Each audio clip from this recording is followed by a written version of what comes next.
Well, guys, I am getting my yeehaw on because I saw me some clown in a cornfield. I say I did. Hence the beautiful Flanny. Hold on, cowboy. Well, I've been waiting for Clown in a Cornfield for about a month now, ever since I heard about it, and I really wanted to see this film. So what did I think about it? Let's look a little bit deeper. He ain't much of a stud either, from what I hear. Well, guys, so I saw Clown in a Cornfield, which is directed by Eli Craig. Now, that is Craig, C-R-A-I-G, for my American friends who somehow turned Craig, like Daniel Craig, into Craig. It's not Craig, it's Craig! Thank you very much, people. Remember that. He's crazy. And the film starts out as we see Quinn Mabel, played by Katie Douglas, no relation to Michael Douglas and Catherine Zeta-Jones, and her father, who I believe it was Aaron Abrams, playing Dr. Mabel, her father, and I'm just going to relate to him as Discount Daniel Stern. He's like the love child of Daniel Stern from Home Alone and Matthew McConaughey, and I just kept seeing that every time I'm looking at this guy. So what does this story involve? This is what I wanted to show you. Isn't it cool? Yeah, it is really cool. Where'd you get it from? I'm OG Kettle Springs, baby. I got all kinds of stuff. Does it work? Try it.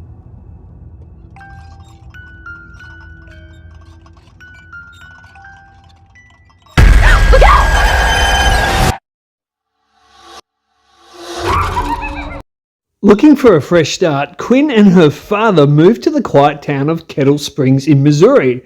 Now, they soon learn the fractured community has fallen on hard times after losing a treasured factory to a fire.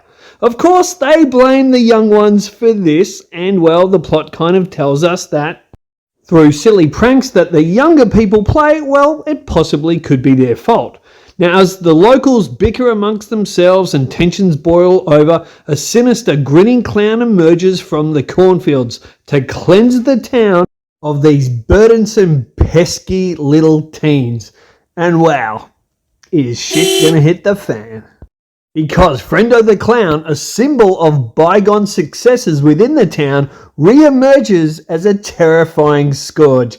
And I tell you what, Friendo is not happy.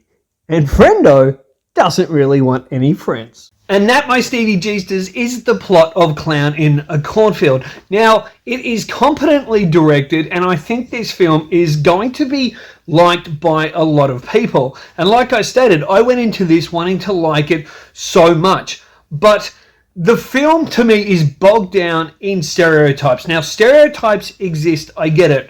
But when these stereotypes are so badly fleshed out or not fleshed out at all, and the film spends 40 minutes trying to set up this relationship between the father and the daughter, it doesn't quite work. Especially, which I will talk about further later, is the father. His character isn't quite developed, and that does start to bog the film down. Also, straight away, it's kind of easy to work out what's going on with this film. And if you've seen plenty of slasher films like I have, you kind of get to put the pieces together pretty quickly. Now, overall, guys, you want to know, Steve, did you like it? And is this worth my money going to see? To be honest with you, from the get-go, I was disappointed in the film. I didn't like it a whole lot. And is it worth your time and money? Well, look, as you guys know, I'm the film reviewer that pushes for people to go out and see films in the cinema. Now, I don't want to ruin that for you because you may disagree with me and you may like the film. Now, if you're happy paying $25, $27 to go and see this film on a Friday, Saturday night or a Sunday afternoon with your friends before the school week or the work week starts, then go ahead, see it, and come back here and let me know what you thought. Did you think I was wrong? Did you think I was right? I would really love to hear that. They'll be back.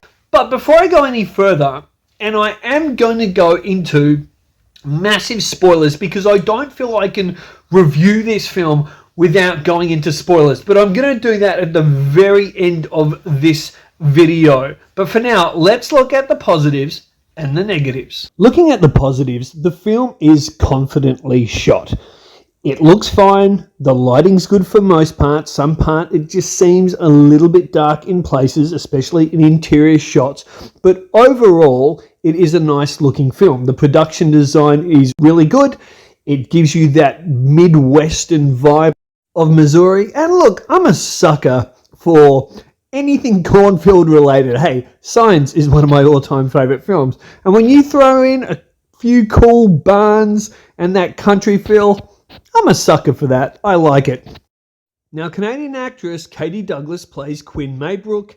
Aaron Abrams plays Dr. Maybrook, her father. Carson McCormack plays Cole, who's kind of almost like a boyfriend interest until we find out a bit more about him, which I'll be going into detail on in the spoiler section of this review. Then we've got Vincent Muller, who plays the mysterious Rust, who is infatuated with hunting. And then we've got Kevin Durand playing Arthur Hill. Now, if they didn't cast this guy because he's a Elon Musk clone, then I don't know what to tell you, because I think the film is definitely going for that and pushing a little bit of wokeism and anti-Trump and anti-Elon Musk. Now, we've got Will Sasso as the creepy Sheriff June, and Cassandra Potenza as Janet, who is an absolute pain in the ass and a real throwback to 80s, 90s goofy dumb girl horror film tropes. We've got Verity Marks as Ronnie, and she actually plays a character with a lot of fun. So she is the humour in the film, alongside Ayo Solanke, I hope I pronounced his name right, playing Tucker. But does Verity Marks as Ronnie and Ayo Solanke as Tucker, do they fit into this kind of Midwestern town? To be honest, no. And their casting seems to be heavy on the side of diversity hiring, which Hollywood is really pushing now, that we have to have the black guy, we've got to have the fat white guy, we've got to have the dumb white guy, we've got to have the funny intelligent black girl or the funny intelligent black guy. That really seems to be what's happening here. And to prove how stereotypical and stupid this film is, we've got the actor Alexandre Martin Deacon as Matt. Well, I think that's how you pronounce his name. Hey, don't blame me. I didn't name him. But of course, Matt is the typical jock. He's the big, dumb, goofy jock guy who doesn't use his brains, but he uses his strengths. And of course, he introduces the audience to his big biceps. Yep, as soon as I saw that, I knew I was in for a super intelligent film. And in other positives in this film, and I was probably a little bit harsh on the humour, saying there was only about one really funny moment in the film. Well, that's not really true, because back in reflection, I have to say there are some really funny moments, at least 3 or 4 funny moments. Now, if you haven't seen the trailer for A Clown in a Cornfield, then don't watch it, because it does give away a lot of the funny jokes. It also gives away plot points and spoilers, especially when you've seen the film and you go back and you have a look at the trailer, you realize how much it is spoiled. So the humor is there, and yes, we have a very funny telephone joke here, picking on millennials not knowing how to use a phone, and that is in the trailers. So if you want to avoid that, then yeah, don't watch the trailers. And trust me, I didn't give away the big funny ha ha ha punchline. And as mentioned, some of the negatives here are, the fact is this film is just filled with stereotypes, and I found that a lot of the characters just weren't really fleshed out. And the relationship between Quinn and her father, they take a lot of time to set it up, but his character just seemed really inconsistent to me. So it's like that relationship that they were pushing so hard, at least 45 minutes of the first parts of the film to push, didn't quite land. Because it's like 1 minute he's on her side as her father, then he wants to punish her as her father. And of course, all this is around this stereotypical trope these days in films where we don't get any happy families. There's no wife, there's no husband. And hey, maybe that comes from the book. I'm sure it does. But then again, authors have something to do with this as well. And so instead of seeing a happy family, what do? we get the family that the mother has died and the father and daughter go off to this crazy country town, because that's exactly what you do when you lose a loved one. You move away from the rest of your family, your friends, your foundation, your school, your work, etc., to a creepy town. Of course. And again, this is just an example of another stereotypical trope in weak, unfleshed out horror films. Now, of course, like I said earlier, I haven't read the book, so it's hard to tell exactly what has been changed here. And I'm going to get into more things in my spoiler section. So guys, you have been warned. I said I was going to speak about spoilers, and this is the spoilers section. Now, I can't really discuss this film overall, what I think about it, unless I am honest about these spoilers. I heard it was really good. Oh no, it's beyond good, because like all the way up until the end, you're sure the babysitter did it, but it turns out it's the wife. Theater 6, enjoy. So if you're not planning to go and see the film, then watch ahead. If you're planning to watch the film and you don't want any spoilers, turn off now, come back after you've seen the film, and let me know what you thought of it. Spoilers. Okay, in this generation, it seems to be older people are bad. Now, within this story, and the big plot point of this story, the big spoiler, we find out that Friendo isn't just Friendo.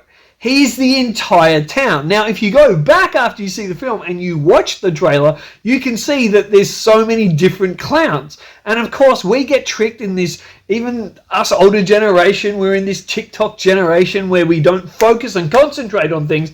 But if you go back after the fact and you look at the trailer, you can see that there is different size Friendos, fat Friendos, skinny Friendos, different race Friendos pretty much. So the whole town are Friendos, and they have a grudge against younger people. Of course they do, because the older people are evil, and they use discount Elon Musk, this actor Kevin Durant that looks so much like Elon Musk, it's distracting. And the way they use him, well, to be honest, it's pretty bad, and I'm going to get into another spoiler here. Yes, we have the homosexual agenda pushed in this film, like we have the diversity agenda pushed in this film. Now, I'm not against having gay characters in any film. If they're well done, excellent. But you know what? Don't insult them either. Why are you gay? Who says I'm gay? You are gay. In this day and generation, gay people are accepted. They're accepted in society. And it only seems to be Hollywood that keeps pushing these things. Gay, gay, gay, gay. So out of nowhere, these two characters that come across very straight, they're suddenly gay. Ha! Gay! Now, if they use this with respect to these gay characters, the film would have been better. And I'll give you a prime example. Now, people that have seen the film, I think, will agree with this and get this. The father, the Elon Musk looking guy played by Kevin Durant, he's the father of one of the gay kids. Now, instead of tackling the issue bravely and saying, okay, you know, maybe he's got an issue against his son because his son's gay or whatever, you can believe that to the point where, okay, he wants to kill his son because this crazy man wants to kill his son. They want to kill all the younger people in the town, which of course would ask a lot of questions. Now, he wants to kill his son in the film for no reason. There's no reason for it. Boy, that escalated quickly. I mean, that really got out of hand fast. So, if they did it in a way that he found out about his sexuality, then, you know, there's a plight there. You could understand that. It would be wrong, but you could understand that. And then that would create an interesting dynamic between the son and the father. But does this film do that? No, they don't do that. Just for no reason. Oh, hey, we're gay. YMCA, it's fun to stay at the YMCA. They have everything but your mental joy. You can hang out with all the boys. YMCA, it's fun to stay at the YMCA. And it makes no sense. And then I felt as an audience member, I just felt really lectured to about older generation crapping on the environment, being really bad, blah, blah, blah, blah. It was like listening to a Democrat sermon, and that's what really took me out of the film. Oh, isn't that nice? And the characters overall, some are very likable, and the humor helps those characters be likable to a point. But there's some, like one of the girls in here, the blonde girl that never shuts her mouth. She is so stereotypical white trash and rude and horrible, and there's nothing redeeming about her. So maybe they've set that up. I don't know if that's in the book. Maybe they've set that up so the audience celebrates, and we're happy when she dies, when she gets it. We hate you. Please die. Now, there are a couple of good kills in this film, especially where the jock guy is doing weights and his head gets cut off because one of the friendos puts a saw thing on the weight bar and smacks his head. And I have to admit, I laughed out loud when his head fell off the bench press and into like a bin. So that was, it was pretty entertaining. There are some good scares. There is a fair bit of fun here to be had if you don't care about the film having a real lack of intelligence and it being a film that you've seen before. You have seen this film many times before, and I just don't think it really does anything new. So guys, that is my review for Clown in a Cornfield. And look, maybe I'm going to go and see this again and see was I a bit harsh on it, pick up new things. I would be interested in doing that. And you know what, even if I don't go back and see it at the cinema, maybe just from that point, I would buy it on DVD. Now you may think I'm a hypocrite. Why would I buy it on DVD? Because I don't really like it. Well, I have a feeling, guys, maybe it's a film I'm going to warm to and I can look past some of its shortcomings, so I would buy it on DVD. As for a score, I'm going to give it a C+, and I'm going to score it about a 5.5 out of 10. That's all I can give it now. C+, maybe a C. Maybe C. And hey, I hope in the future I like it a little bit more, because I'm sure with a bunch of friends, some pizzas and a few drinks, hey, it could be a fun film. But I still encourage you to go and see it if you want. Is there anything super new here? No, not really. But until next time, guys, thank you so much for watching. I love your comments in the comments section. I love you guys watching my reviews. It means the world to me. Please share with your friends. Please subscribe. And it's so important, tap that notification bell so you are notified of my next upload. Till next time, keep looking deeper into film.